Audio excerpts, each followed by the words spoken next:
A facilidade da graça. Nosso versículo inicial se encontra na segunda carta do apóstolo Paulo a Timóteo, capítulo 1, verso 9, nova versão internacional. Que nos salvou e nos chamou com uma santa vocação, não em virtude das nossas obras, mas por causa da sua própria determinação e graça. Esta graça nos foi dada em Cristo Jesus desde os tempos eternos. Louvado seja Deus, Igreja Santa, preciosos do Pai, mais do que vencedores, Igreja gloriosa, povo amado de Deus, selados com o Santíssimo Espírito prometido pelo Senhor.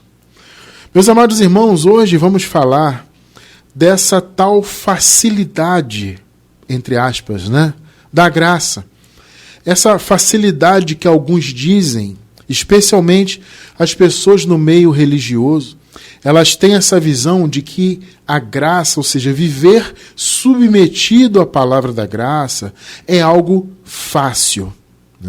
Eles têm essa visão dessa facilidade, por isso que colocamos, inclusive, entre aspas, aqui no tema do estudo, porque não é facilidade, não tem isso.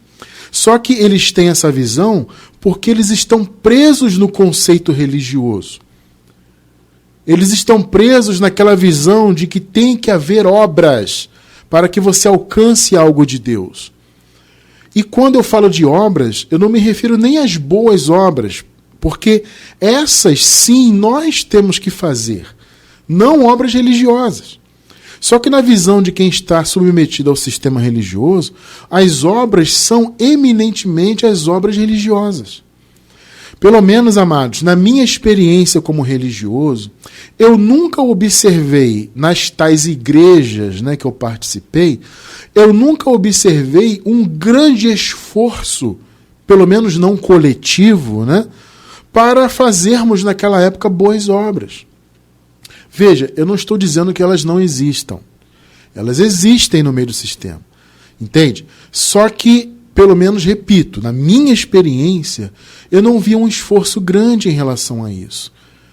Eu não via uma preocupação grande das lideranças, por exemplo, para alimentarmos as pessoas, para vestirmos pessoas que não tinham que vestir, por exemplo, principalmente no frio, Então não havia nenhuma campanha de frio, de alimento, de fazer o bem, de, abençoados. Eu não via esse tipo de movimento. Repito, eu não estou dizendo que não existe. Existe, nós conseguimos ver até. Só que muitas vezes, abençoados, as pessoas no meio religioso, elas até fazem esse tipo de boas obras, que é sempre bem-vindo, Independentemente da intenção, é sempre bem-vindo, mas o fato é que muitas vezes as pessoas fazem até para mostrar que estão fazendo. Vocês entendem esse conceito? Nós somos igreja, nós arrecadamos milhões aqui, então nós temos que fazer alguma coisa para ficar bem nas redes sociais. Vocês podem até notar que muitas, não todas, mas muitas dessas denominações fazem questão de ficar propagandeando com a desculpa de incentivar. Sabe essa coisa? Não, nós estamos aqui mostrando o que estamos fazendo para podermos incentivar as pessoas. Na verdade, as pessoas querem aparecer em redes sociais, gente. A maioria, não todas. Tá? A maioria, não todas. Claro que há pessoas bem-intencionadas, há muita gente que faz o bem e não mostra, e isso é muito bom, tá? Só que muitas vezes o sistema faz e mostra porque tem que mostrar serviço. Então, na minha visão, isso não é legítimo, ainda que seja bem-vindo. Repito, não importa a intenção. Quando você faz boas obras, elas são sempre bem-vindas, principalmente para quem é alvo das boas obras. Entende? Então a gente vê, por exemplo, de vez em quando aparece aí algumas polêmicas de pessoas chamadas influencers, Pessoas que têm canais no YouTube, em outras plataformas, E que têm conhecimento, têm a sua vida exposta na internet por like, E algumas vezes, algumas dessas pessoas aparecem fazendo o bem, distribuindo alimento, fazendo alguma coisa. Ela faz, ou na maioria dos casos elas fazem, para se mostrar. Mas ainda assim, repito, é bem-vindo. Então veja, eu não via essa disposição nas denominações às quais eu pertenci de se fazer esse tipo de obra. A visão era mais religiosa. Então a preocupação era tomar a Santa Ceia sempre, ser fiel dizimista, claro, né? Vestir o tipo de roupa que eles mandavam, jejuar, subir aos montes e fazer vigília, fazer campanha, né? Então havia todo esse movimento, não faltar os cultos, entre aspas, né? Ou seja, você tinha que estar sempre ali submetido àquele templo, frequentando um templo construído por mãos humanas, sendo que a palavra revela claramente que Deus não habita em templos assim. Em outras palavras, Deus não tem compromisso, é o que eu sempre digo, né?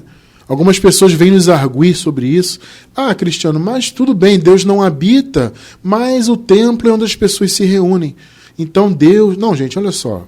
Quando a palavra diz não habita, está dizendo o seguinte, não é morada. Se não é morada, não há compromisso. Vocês estão entendendo o ponto? Esse é o ponto. Por exemplo, você tem compromisso com a casa do seu vizinho? Vamos lá, vamos raciocinar. Tem o seu vizinho do seu lado. Ou se você mora num prédio acima ou abaixo, né? Você tem compromisso com a casa deles? De pagar as contas, de cuidar dos animaizinhos, de limpar? Não, você não tem. Por que você não tem compromisso com a casa do seu vizinho? Porque você não habita nela. Percebeu? Então, quando a palavra diz que Deus não habita, não é só uma questão de ele não morar ali. É não ter compromisso com aquilo ali. Entende? Então, por causa da lei, vamos dizer assim, que Deus até tinha um compromisso com aquele templo criado ali pelos judeus, né? Aqueles templos, aliás, né? Então Deus tinha compromisso com aqueles templos que foram criados ali em função da lei. Só que Jesus veio para colocar fim à lei, e Paulo fala isso claramente, né? Ele colocou fim à lei, cumpriu toda a lei. Inclusive, na vinda do seu reino no ano 70, ele destruiu o templo de Jerusalém. Ou seja, a intenção de Jesus era acabar definitivamente com a religião, com todo o mover religioso, com toda a dependência que as pessoas tinham de templo. Vocês podem notar que naquele tempo de Jesus ainda, nos dias da sua carne, Jesus como nazareno ainda, uma mulher samaritana veio até ele perguntar para ele onde era ou deveria acontecer a adoração verdadeira. Porque os samaritanos adoravam aos pés do monte Gerizim. E os judeus adoravam em Jerusalém, mais precisamente no templo de Jerusalém. Então aquela mulher queria saber a respeito disso. Onde é a verdadeira adoração? É em Jerusalém, no templo, ou é no pé do monte? O que Jesus respondeu para ela? Jesus disse, olha, a verdadeira adoração é em espírito e em verdade. Ou seja, a adoração genuína, ela não tem compromisso algum com espaços geográficos. Sejam montes, ou seja uma construção feita por homens, a adoração genuína não tem relação com isso. Jesus falou, é em espírito e em verdade, ou seja, não é no monte e nem no templo. Jesus poderia defender o templo, né? Afinal de contas, Jesus era um judeu ali de nascimento. Foi criado na lei. Ele poderia defender aquilo ali. Não, a verdadeira adoração é no templo. Não. Jesus disse, olha, a verdadeira adoração é em espírito e em verdade. Ou seja, ela não tem compromisso com coisas humanas, com espaços geográficos, com construções humanas. Então, quando a palavra diz que Deus não habita, é porque Deus não tem compromisso com aquilo ali. Só que havia, claro, evidentemente, né, toda essa cobrança para a frequência nos templos e para cumprirmos todos aqueles mandamentos. Então não havia nem um interesse grande de fazer boas obras, de ajudar as pessoas, de juntar a igreja, né, os irmãos ali para fazer algum tipo de ajuda, etc. Não havia isso. Sabe? Então eles focavam muito na questão religiosa, porque segundo a visão deles, as obras religiosas é que levam de fato a pessoa a ser salva, na visão deles, né? Então, na verdade, seria uma junção de boas obras e de obras religiosas com ênfase nas obras religiosas. Então eles têm esse pensamento até hoje, amados, Só que nós acabamos de ler aqui no primeiro versículo que o Senhor nos chamou com uma santa vocação, não em virtude das nossas obras.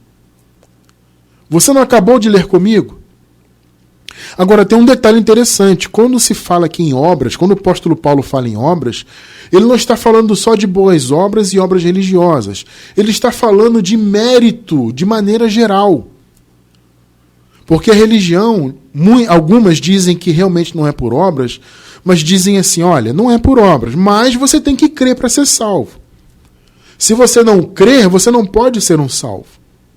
Não é isso? Então, mesmo que uma denominação diga que você não precisa de obras para ser salvo, e no final das contas precisa sim na visão deles, mas mesmo que eles não digam que precisa, eles dizem que você precisa pelo menos ter a sua fé. Sendo que a palavra revela que a fé que nós temos é de Deus. É a fé de Jesus em nós. Então foi a fidelidade dele que nos deu tudo, a fé do Senhor que fez tudo. Então nós cremos, sim, nós cremos. Temos um chamado a crer? Claro que temos. Mas nós cremos como consequência, não como causa. Ou não em busca que a nossa fé seja a causa de alguma coisa. Então eu não creio em Deus, eu não creio na graça, eu não creio no Evangelho, porque através disso eu, de repente, queira ser salvo por isso. Não, eu creio porque eu já sou salvo, eu já nasci salvo. E eu creio como consequência de ser salvo. Vocês estão entendendo? Então, nesse conceito aqui de obras, não em virtude de nossas obras. O apóstolo Paulo não está falando só de prática, de boas obras ou de prática religiosa. Ele está falando também do conceito de crer até. Ou seja, qualquer que seja o mérito. Porque, veja, amados, até o famigerado livre-arbítrio para a salvação que o sistema religioso defende, até ele é um tipo de mérito. Porque, segundo a religião, o livre-arbítrio suposto, né, livre-arbítrio para ser filho de Deus, é nosso, você que decidiu ser filho de Deus. E, como já estudamos aqui muitas vezes, isso não faz sentido algum. Em momento algum, a palavra de Deus apresenta isso. Então não há essa história de livre-arbítrio para decidir ser de Deus, para ser salvo, para isso, para aquilo. Porque não foi por obras religiosas, por boas obras, por livre-arbítrio. Não foi. Foi 100% pela graça. Tanto que Paulo segue dizendo, mas foi por causa da sua própria determinação em graça. E Paulo fala, essa graça nos foi dada em Cristo Jesus desde os tempos eternos. Em outras versões, antes dos tempos dos séculos, antes de haver criação, antes da fundação do mundo, a graça já tinha sido dada. Ela tinha sido dada como promessa. Quando Jesus se manifestou, morreu, ressuscitou, concluiu todas as coisas no que se referia à lei, ele liberou a graça, então. Ele consumou, ele selou e concedeu a graça para os filhos de Deus. Então, abençoados, olha só. A religião dita cristã, principalmente, né, ela vendeu a ideia de que a vida eterna e todas as demais bênçãos de Deus, elas devem ser conquistadas por meio de nossos méritos. Repito, por mais que eles digam que não, e algumas dizem que não, né? Não é bem assim, realmente não é por obras. Mas, gente, no final das contas é.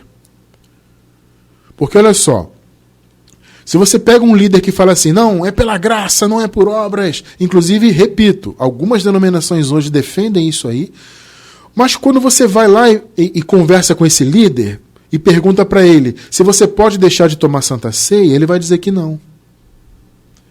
Se você pode deixar de ser fiel dizimista, ele vai dizer que não. Pastor, eu posso deixar de dar o dízimo para ajudar alguém da minha família? Ele vai dizer que não. Ou para ajudar um amigo que está precisando? Ele vai dizer que não. Pastor, posso deixar de tomar Santa Ceia? Posso deixar de fazer a campanha? Posso deixar de passar o óleo? De me consagrar, entre aspas? Posso deixar de fazer essas coisas? Ele vai dizer, não, irmão, se você deixar de fazer isso, você vai perder a comunhão com Deus. E você perdendo a comunhão com Deus, você vai perder a salvação. Porque Jesus pode voltar a qualquer momento, né? E aí você vai ficar por aí. Então, no final das contas, não é pela graça. Por mais que diga. Porque, gente, olha só, não adianta dizer. Porque a boca fala o que quer. Você pode falar o que você quiser com a sua boca, mas a questão é a prática. Então, na prática, não existe salvação pela graça no meio do sistema. Entende? Então, eles venderam essa ideia que você tem que fazer a sua parte. Ah, Jesus fez a dele, mas você tem que fazer a sua. Tudo isso é uma grande bobagem. Tudo isso é altivez humana, é nariz empinado do homem. É o homem querendo dizer que tem participação, que tem mérito. E Paulo deixa claro, não é por obras, não tem mérito algum. Mas eles impuseram esse entendimento de que é muito difícil alcançar a vida eterna. Tem que ter muita luta, tem que pagar o preço. Amados, como eu ouvi isso? Principalmente no meio pentecostal. No meio pentecostal foi o que eu mais ouvi. Irmão, tem que pagar o preço, tem que pagar o preço. Você quer a vida eterna, quer ser abençoado, quer ser próspero, quer isso, quer aquilo? Tem que pagar o preço. Só que isso não é verdade, amado. Isso é mentira. Os filhos de Deus alcançaram a vida eterna, já alcançaram porque Deus já deu. Recentemente nós estudamos sobre isso, inclusive. Aliás, vou deixar na descrição do vídeo uma playlist nossa completa sobre a vida eterna. A vida eterna é um dom gratuito de Deus, foi concedida 100% pela graça. Também vou deixar essa playlist, 100% pela graça. Então, são duas. A playlist sobre a vida eterna e a outra playlist 100% pela graça. Para você entender que o homem, mulher, o ser humano, não teve nenhuma participação no que se refere à salvação, vida eterna e todas as demais bênçãos espirituais. Não há mérito algum nisso aí. Ah, é muito difícil, olha, tem que lutar. Não, não tem que lutar. Não foi difícil para nós. Foi difícil para Jesus.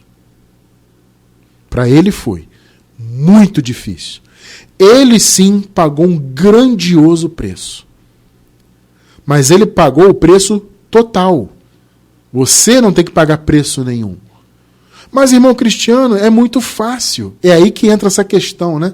Gente, olha, uma das mensagens que nós mais recebemos, comentários nas redes sociais, e-mails, nós recebemos, são de pessoas com esse pensamento. Ah, esse evangelho fácil de vocês. Ah, isso é muita facilidade. Eu pergunto, e quem disse que tinha que ser difícil para nós? Quem disse? Onde está escrito? Me mostra aí que tinha que ser difícil para nós. Não tem nada sobre isso na Bíblia. Repito, foi difícil para o Senhor. Ele pagou todo o preço. Por isso, inclusive, que a glória pertence totalmente a Ele. Por isso que Paulo fala, somos salvos pela graça por meio da fé. Isso não vem de vocês, é dom de Deus. Não vem de obras para que ninguém se glorie. Não foi o que Paulo escreveu aos Efésios, capítulo 2, versículos 8, 9 e 10? Paulo falou isso porque esta é a verdade. Não vem de qualquer mérito do homem para que ninguém se glorie diante de Deus, porque a glória é toda dele. Ele fez totalmente a obra. A obra é dele. Então esqueça esse negócio de obra. Ah, de dificuldade, tem que pagar o preço. Esqueçam isso. Não foi difícil para nós. Esse conceito de que tem que ser difícil alcançar a vida eterna é balela. É negar a graça, é negar o amor de Deus. É querer trazer para si uma glória que não te pertence. E sabe por que, amados, não foi difícil? Porque a vida eterna e todas as bênçãos espirituais são herança. Perceberam? Herança. Vamos ler? Tito 3, do 4 ao 7. Mas, quando se manifestaram a bondade e o amor pelos homens da parte de Deus, quando que se manifestou? Quando Jesus se manifestou, né? Jesus foi a manifestação do amor de Deus, né? Mas, quando se manifestaram a bondade e o amor pelos homens da parte de Deus, nosso Salvador, 5.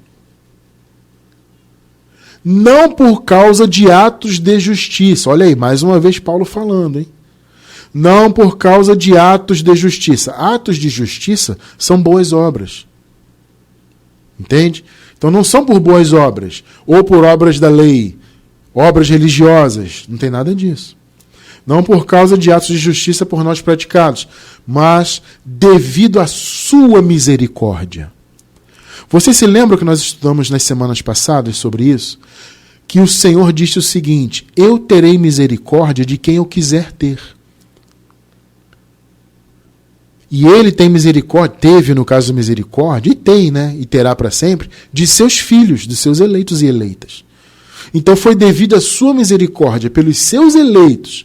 Ele nos salvou pelo lavar regenerador e renovador do Espírito Santo. Então não foi por causa de atos de justiça, obras da lei ou boas obras. Foi pela misericórdia de Deus. 6.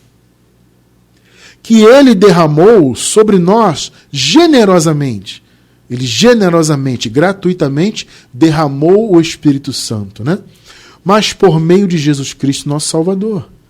Agora, observem o 7. Ele o fez a fim de que, justificados por sua graça, 100% pela graça, nos tornemos seus herdeiros. Pegou? Então a graça do Senhor fez com que os seus filhos se tornassem herdeiros, tendo a esperança da vida eterna. Olha só que coisa tremenda. Então a vida eterna é uma herança. E por meio de Cristo, todos os filhos de Deus, eleitos e predestinados pelo Senhor, foram feitos herdeiros dele.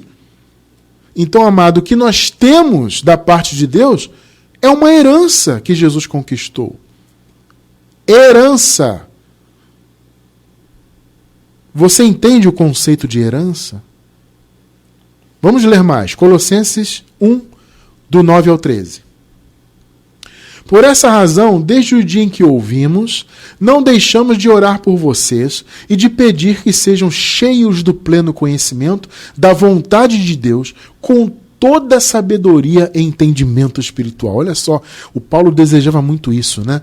Paulo queria muito que as igrejas conhecessem com profundidade a graça, o evangelho, e ele orava por isso, né? Ele orava para que as igrejas tivessem espírito de sabedoria e de revelação, no pleno conhecimento. Amado, nós lutamos aqui por quase 20 anos no nosso trabalho ministerial em função disso aqui. De saber que vocês, que são filhos de Deus, tenham pleno conhecimento da vontade de Deus, tenham sabedoria e entendimento espiritual. Versículo 10.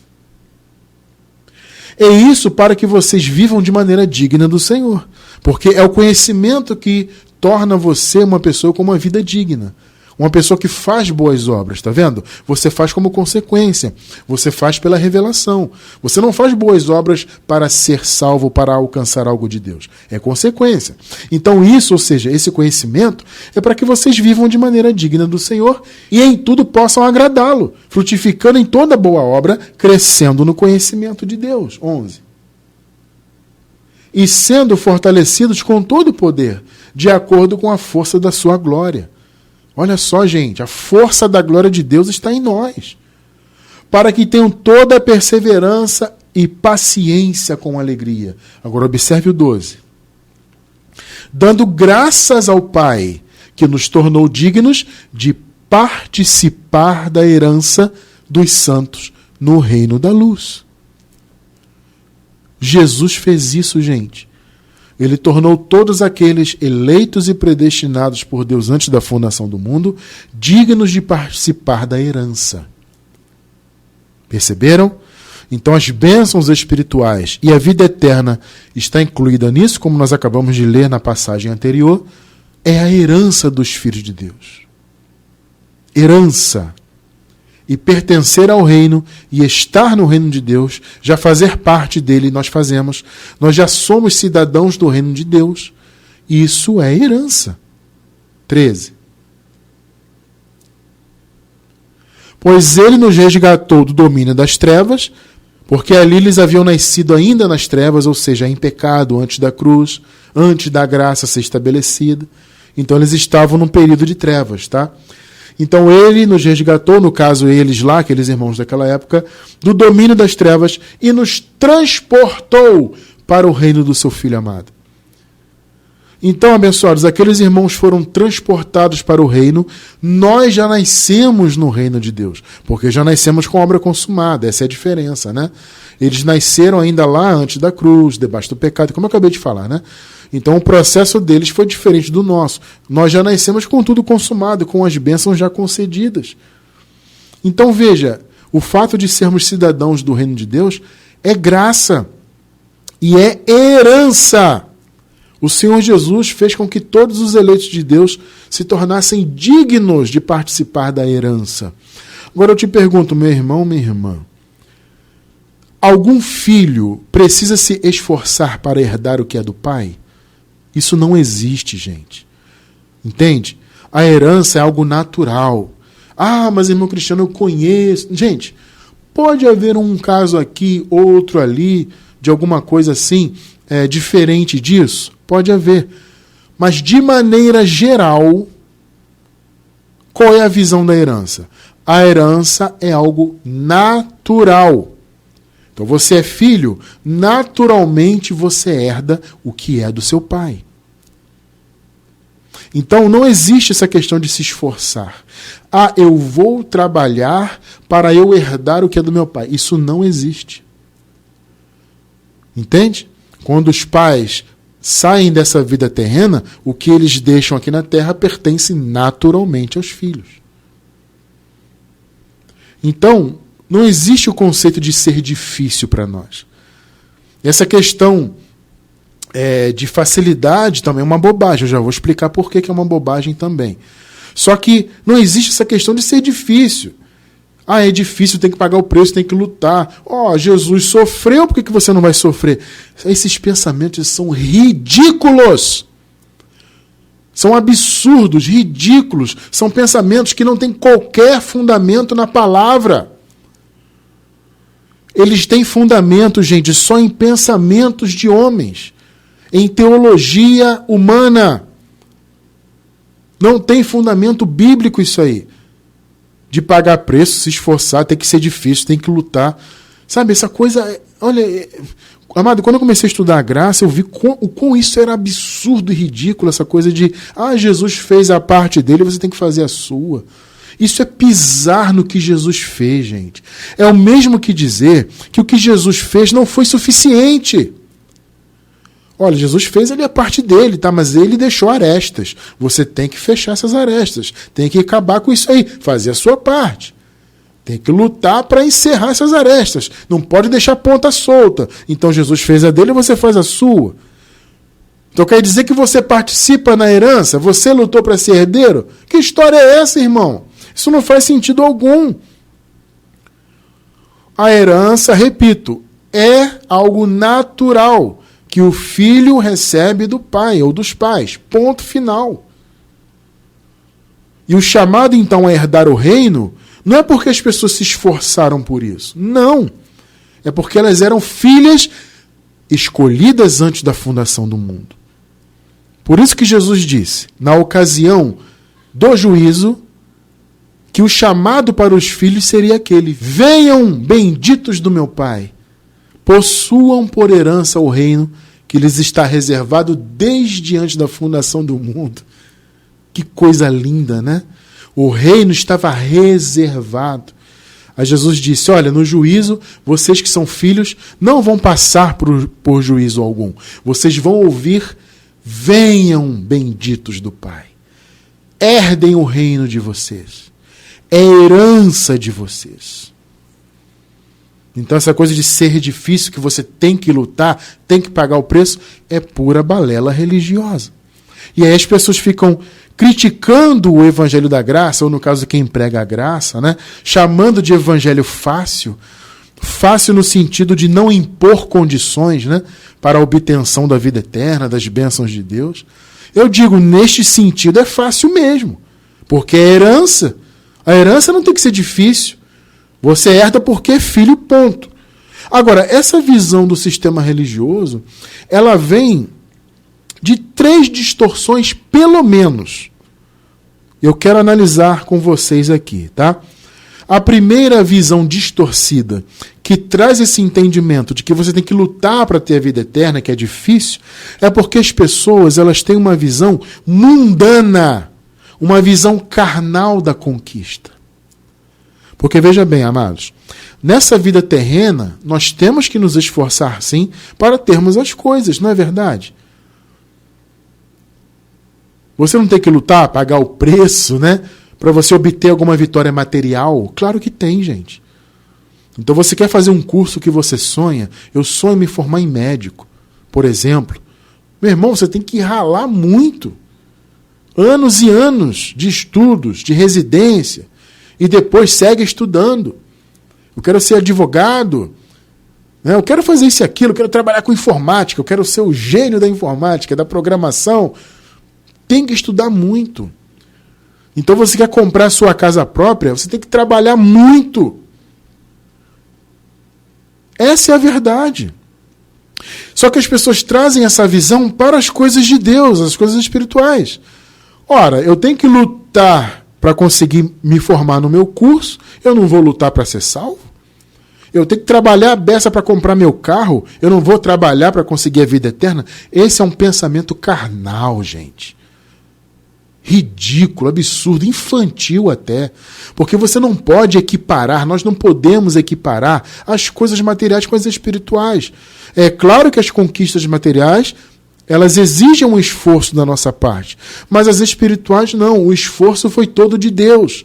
Jesus é que pagou todo o preço. Foi difícil para ele, não para nós. Então, nunca traga para a visão das coisas espirituais essa visão carnal e mundana de conquista.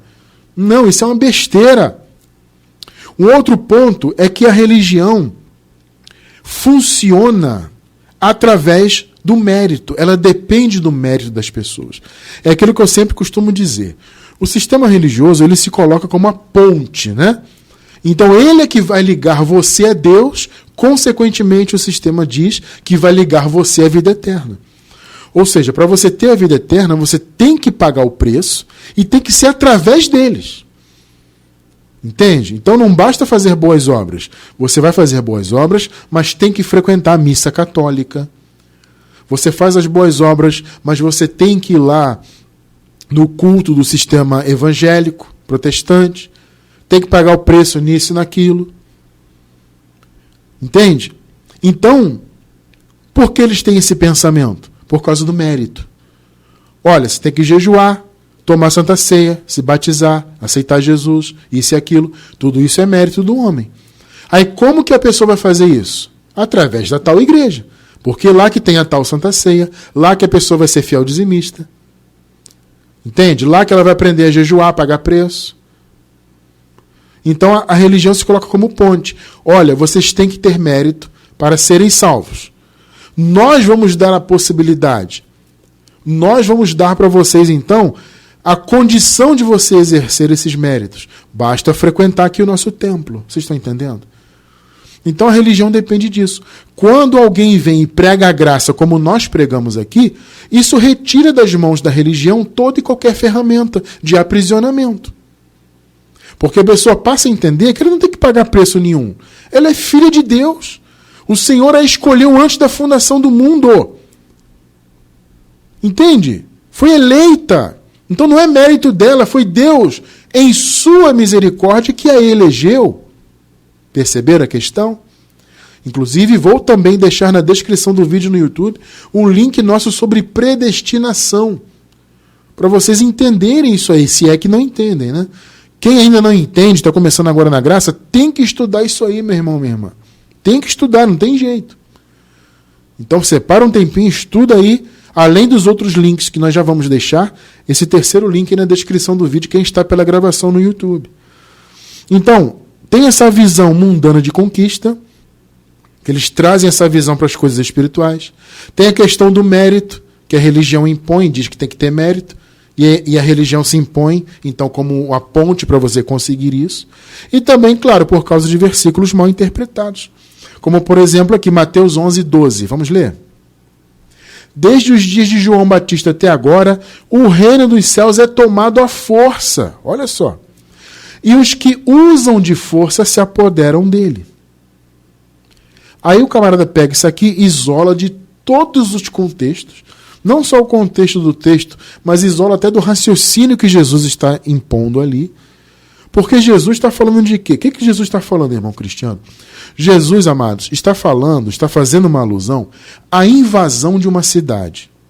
Porque, veja, quando um reino queria dominar outro reino, quando um governante queria dominar a cidade de outro governante, como que eles faziam isso? Era através de quê? Através da força. Era através da força. Então tinha que haver um esforço para que um reino tomasse o outro, para que um governante tomasse a cidade de outro governante. Jesus está fazendo uma alusão a isso. Olha, o reino é tomado por esforço. A visão humana é essa, que tem que haver um esforço para que se obtenha um reino. Então a visão das pessoas em relação ao reino de Deus era esse também. E Jesus falou isso por quê? Porque, amados, de fato havia um grande esforço das pessoas em busca de ouvir sobre as coisas do reino. É interessante isso, porque, amados, quando João Batista começou a pregar sobre o reino de Deus, houve ali um grande interesse. E muitas pessoas de toda aquela grande região ali da Judéia, elas vinham até João, até porque era uma novidade, né? Então, claro que muitas vinham por curiosidade e tal, mas muita gente vinha interessada em ouvir sobre esse reino novo aí. Então, Jesus, gente, estava fazendo uma alusão a esse esforço das pessoas naquela ocasião. De irem até João, vinham de longe, andavam distâncias grandiosas para ouvirem a pregação, para serem batizados. Observem aqui a referência histórica disso, Mateus 3, 5 e 6. A ele, no caso aqui é João Batista, vinha gente de Jerusalém, de toda a Judéia e de toda a região ao redor do Jordão. Gente, uma região gigantesca. E as pessoas vinham de longe porque elas ouviam sobre essa nova mensagem. E elas vinham confessando os seus pecados, porque, claro, eles estavam ali antes da cruz, estavam todos debaixo do pecado, eram batizados por ele no Rio Jordão. Porque esse era o protocolo ali, vamos chamar assim, né? Esse era o protocolo ali na época. Então havia um grande esforço. Então Jesus faz uma referência a isso. Olha, assim como um reino para dominar outro reino, outro território, tem que ter um esforço, assim como uma cidade para ser dominada tem que ter um esforço militar de uma outra cidade, está havendo esse grande esforço. As pessoas vêm de longe ouvir sobre o reino, ouvir João pregar sobre o reino. Então havia esse esforço. Mas veja, Jesus não estava dizendo que tinha que ser assim. Jesus estava dizendo que as pessoas tinham essa visão, que elas se esforçavam, elas corriam atrás pelo desejo que elas tinham de ouvir sobre aquilo ali. Então, Jesus estava falando de uma característica do desejo das pessoas naquele momento. Ele não estava dizendo que hoje, em graça, você, eu, nós tínhamos que pagar o preço para sermos salvos.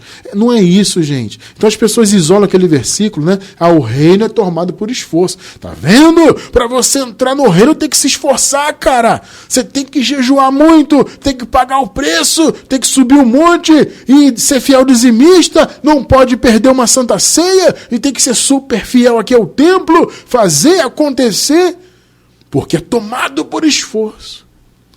Gente, olha, muitas vezes isso é ignorância, realmente. É realmente falta de entendimento.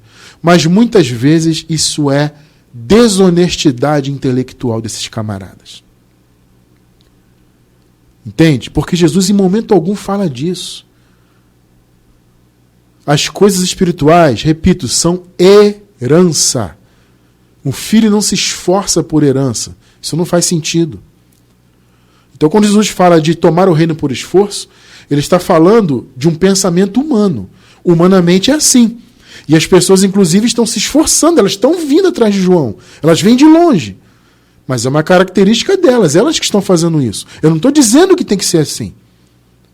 Lucas 16, 16. A lei e os profetas profetizaram até João. Desse tempo em diante estão sendo pregadas as boas novas do reino de Deus e todos tentam forçar a sua entrada nele. Perceberam? Então está muito claro que Jesus estava falando da atitude das pessoas. de buscar, de ouvir, de querer, de ter aquela sede, ainda que fosse uma sede fruto só de curiosidade, né? Mas havia aquela sede, aquele esforço, né? Aquela tentativa de ouvir, de entender, de vir atrás da mensagem. Só que não é assim, amado, que você herda o reino de Deus. Não, a herança do reino de Deus foi dada 100% pela graça. Então Jesus não está dizendo que você tem que se esforçar. Ele está dizendo que essa é uma característica humana, de querer se esforçar, e muitos ali forçavam a barra para entrarem no reino. Mas não há necessidade disso. O reino é uma herança dos filhos de Deus. Então, abençoados, essa interpretação que nós temos que nos esforçar não faz sentido algum. Porque nós já estamos no reino, somos cidadãos dele. Acabamos de ler lá em Colossenses 1,13. Então, abençoados, Deus nos deu a herança, o reino, a vida eterna, por amor. Foi o amor dele. Nós não estudamos recentemente? Paulo fala assim: e em amor o Senhor nos predestinou para sermos seus filhos. Em amor. Gente, uma herança que é dada é amor. O pai, quando reúne uma herança para deixar para o seu filho, é uma atitude de amor, gente. É amor, foi o amor de Deus. Não faz sentido cobrar pelo amor.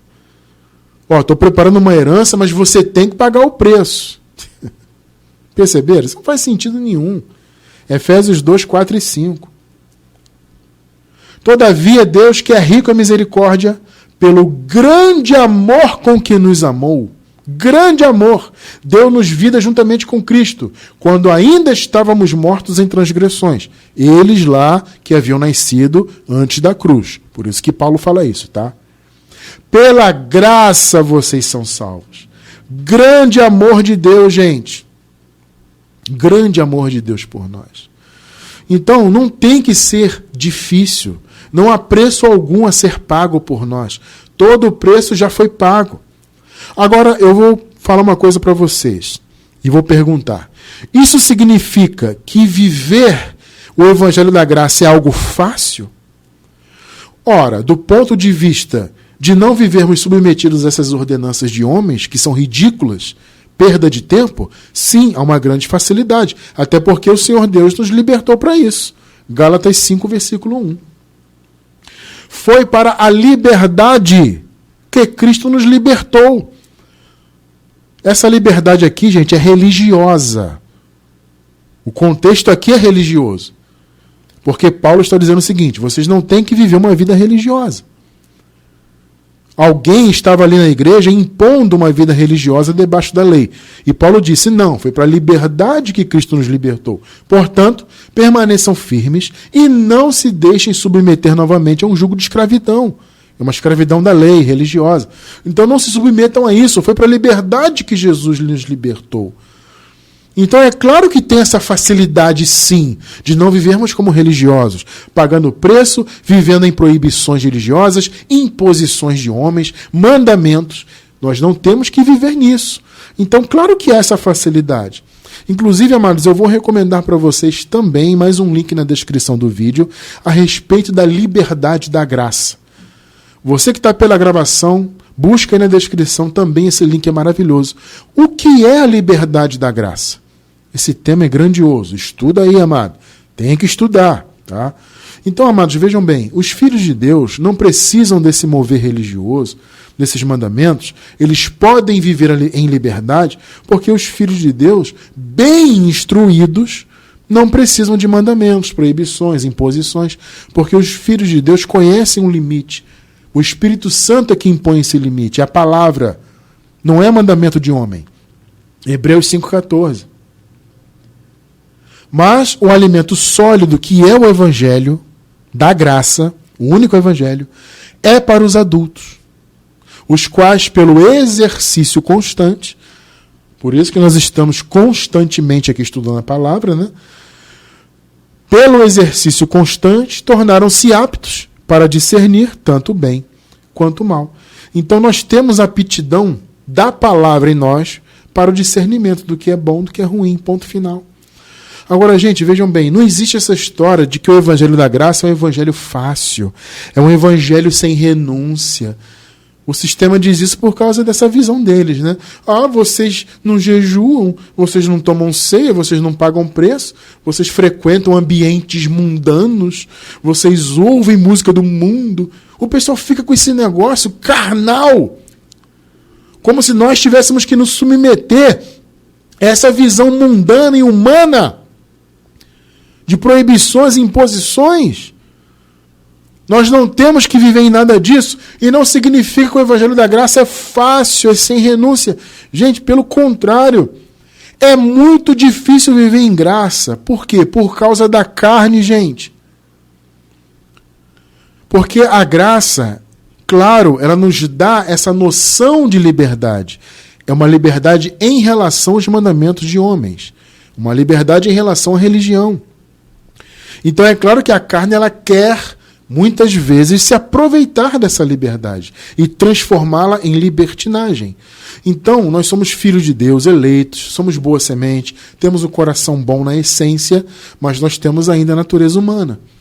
E muitas vezes ela quer se assanhar realmente, ela quer nos levar para caminhos errados. Então, veja, não é fácil viver, amado, na graça, porque você é livre. Então você tem realmente essa facilidade de querer fazer o que você quiser da carne. Então não tem nada de facilidade, é uma luta constante. Por isso que Paulo diz que a carne milita contra o espírito e vice-versa. Olha o que Paulo fala aqui em Romanos 7, 21. Assim, encontra esta lei que atua em mim, quando quero fazer o bem, e os filhos de Deus, os eleitos, a boa semente, sempre quer fazer o bem, o mal está junto a mim. E o mal aqui não é nenhum diabo, demônio, espírito. O mal é a carne, é só você ver o contexto, tá? Se você retirar do contexto, aí você pode atribuir qualquer raciocínio ali. Só que quando você lê o contexto, você vê que Paulo está falando da natureza humana. Então o mal estar junto a nós é uma referência à natureza humana. É uma referência aos desejos da carne. Então Paulo diz, eu sou filho de Deus, eu sou um eleito dele, claro que eu quero fazer o bem, é a minha natureza, mas o mal está junto a mim. Então há essa luta. Então quem disse que é fácil? Quem disse que não tem renúncia? Quando você conhece a graça e conhece a liberdade que ela te dá, é claro que você quer viver a torto e a direito nas obras da carne, num primeiro momento. Porque você sente aquela alforria, né? Poxa, eu estava preso no sistema, e a maioria que está em graça veio do sistema, né? Eu estava preso ali, não podia ir ao cinema, não podia ir à praia, não podia fazer isso, fazer aquilo, não podia... Enfim, né? Foi o que nós estudamos nesse estudo que eu estou recomendando aí na descrição do vídeo, a respeito da liberdade da graça, né? Então nós tínhamos aquele aprisionamento religioso, então existe aquela sensação de liberdade. Eu estou livre, conheci a graça. Qual é a tendência natural do ser humano? É se aproveitar disso para o mal. Da carne, tá? Tendência da carne. Não me refiro, claro, à tendência natural dos filhos de Deus. Estou falando da tendência da carne. Então, tem sim que haver uma renúncia. Se por um lado você renuncia às obras da lei, mandamentos de homens, e vive essa liberdade, por outro lado você tem que renunciar às obras da carne, porque é um chamado para você. Então você faz isso por chamado. Você faz isso porque entende a importância disso, porque Deus colocou isso no seu coração. Então você faz impulsionado pelo Espírito. Você faz porque você é filho, filha de Deus. Então, abençoado, tem que haver sim uma renúncia. Não existe isso. Evangelho sem renúncia. Evangelho fácil. Fácil é você ser dominado por homens. E isso é fácil. Difícil é você viver a liberdade e ainda assim, sendo livre, caminhar nos caminhos do Espírito. Veja, amados, em graça nós somos chamados às boas obras. Efésios 2:10, um clássico esse versículo, né? Porque somos criação de Deus realizada em Cristo Jesus para fazermos boas obras, as quais Deus preparou de antemão para que nós as praticássemos. É um chamado, fazermos boas obras. Então não tem essa de evangelho fácil, sem renúncia, isso é uma bobagem. Quando entendemos o evangelho de verdade, claro, nós renunciamos à carne, ao mundanismo. E quando eu falo de mundanismo, eu me refiro principalmente à religião. Eu não me refiro só a obras libidinosas ou qualquer coisa assim. Eu me refiro também à religião. Porque religião, gente, também é mundo. Religião é mundana, ela não nasceu no coração de Deus. Se ela não é do coração de Deus, se a religião não está alinhada à palavra, ela é do mundo, então. Então é claro que em graça existe uma renúncia nossa. Não tem essa de evangelho fácil.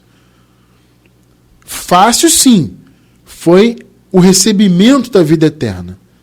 Foi fácil para nós, como eu falei no início. Para Jesus, não. E foi fácil por quê? Porque somos herdeiros. Então a herança é algo natural, nos foi dada pela graça e pelo amor de Deus, como acabamos de ler. Mas ser filho e ter esse entendimento implica em termos boas obras. Implica nesse fervor em nosso coração a sermos bons, a não ser que sejamos do mal, né? Quem é do mal não se preocupa em boas obras. Quem é do mal não quer ser bom. Quem é do mal não luta contra as práticas más. Pelo contrário, ele deseja o mal. Só que nós não, somos chamados ao zelo pelo Evangelho. Romanos 12, 11. Nunca lhes falte o zelo. Sejam fervorosos no Espírito. Sirvam ao Senhor. Nunca lhes falte o zelo. Quem disse que o Evangelho da Graça é um evangelho fácil e sem renúncia? Besteira. Tito 2,14. Ele se entregou por nós a fim de nos remir de toda a maldade e purificar para si mesmo um povo particularmente seu, os seus eleitos, dedicados à prática de boas obras. Perceberam? É o nosso chamado. Cadê o evangelho fácil e sem renúncia? Esse pessoal que fala isso não tem ideia do que está falando. Entende? A liberdade que nós temos, ela tem que ser bem entendida. Temos que compreender que não é motivo para dar lugar para a carne. É o contrário. Gálatas 5,13. Irmãos, vocês foram chamados para a liberdade, como eu falei, liberdade em relação à religião. Obras da lei, sacrifícios religiosos, mandamentos de homens, invencionices humanas. Fomos libertos disso pelo Evangelho. E foi para isso que o Senhor nos libertou. Mas não usem a liberdade para dar ocasião à vontade da carne. Pelo contrário, sirvam uns aos outros mediante o amor. Então, abençoados, o verdadeiro evangelho nos leva a isso, mas não forçados por mandamentos de homens. O evangelho nos leva a isso pelo Espírito. Entende? Pela direção espiritual, não por mandamentos que alguém criou. A sua vida com Deus não tem que estar fundamentada em mandamentos. Ordenanças, princípios religiosos? Não. Você é livre para viver a sua liberdade sem dar ocasião à carne e cumprindo tudo isso aqui que você acabou de ler. As boas obras, o Senhor separou um povo particularmente seu. Você, eu, nós fazemos parte desse povo. Glória a Deus por isso. Somos o povo de Deus, eleitos dele, selados com seu Espírito, chamados a fazer o bem. Esta é a nossa renúncia. Nós temos uma dupla renúncia. Porque o pessoal da religião diz que o evangelho da graça é sem renúncia. Não! Nós temos dupla renúncia. Nós renunciamos à religião, suas obras malditas, e renunciamos às obras da carne, apesar de sermos livres para praticar o que quisermos. Então é uma renúncia dupla para vivermos para Deus. Porque o Senhor nos predestinou para isso. Ele nos escolheu para isso. Para sermos seus filhos, sermos luz do mundo, sermos o sal da terra. E eu encerro com Efésios capítulo 1, versículos 5 e 6. Em amor nos predestinou para sermos adotados como filhos por meio de Jesus Cristo, conforme o bom propósito da sua vontade, para o louvor da sua gloriosa graça, a qual nos deu como? Gratuitamente no amado. Gratuitamente. Gratuitamente. O sistema religioso sente arrepio, principalmente a liderança, né? As lideranças religiosas sentem arrepio quando nós lemos isso aqui. Eles ficam desesperados, porque esta verdade aqui retira todo o poder deles de engano, de aprisionamento. retira todas as ferramentas deles. Porque está claro, a graça foi dada realmente, gratuitamente em Jesus. Foi 100% pela graça de Deus. 100% pelo amor de Deus em nossas vidas. 100% por Ele. Por isso, toda a glória e honra pertencem totalmente ao Senhor. Então, abençoados, não existe isso de evangelho fácil. Existe sim o recebimento da herança, a vida eterna, que de fato foi fácil para nós, não para Jesus. Para ele foi muito difícil. Mas para nós foi fácil porque o Senhor tornou todos os eleitos herdeiros. E a herança é algo natural. Então foi muito fácil sim. Quem disse que tem que ser difícil? Agora, a dificuldade está nisso que acabamos de ver. Nas duas renúncias que temos. Da religião e da carne. Para vivermos para Deus. Glórias ao Senhor por isso.